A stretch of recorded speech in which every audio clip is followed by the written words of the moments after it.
Then we get to the prophecy bit. For all the prophets in the law till John did prophesy, and if ye are willing to receive it, he is Elijah who is about to come. So let's get this straight. John the Baptist is Elijah now? According to Jesus, John is the fulfillment of Malachi 4 verse 5, which says that Elijah will return before the great and terrible day of the Lord. But there's one small problem. John himself explicitly denied being Elijah in John 1 verse 21.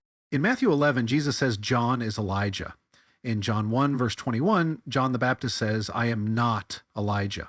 Apologists scramble to explain this away with, well, John wasn't literally Elijah, he just came in the spirit and power of Elijah, okay?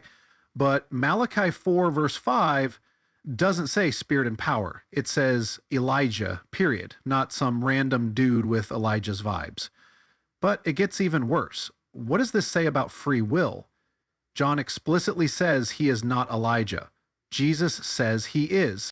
So either John is wrong about himself, which means free will is an illusion and he's just an unwitting pawn playing a predestined role he doesn't even recognize.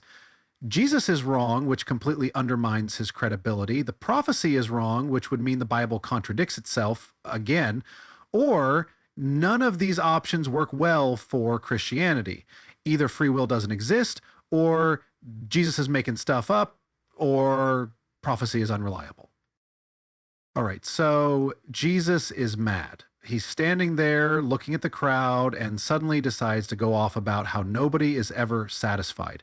And to make his point, he throws out one of his classic cryptic analogies, because heaven forbid he just speak plainly. He says, this generation is like little children in marketplaces calling to their comrades, saying, we played the flute and you didn't dance.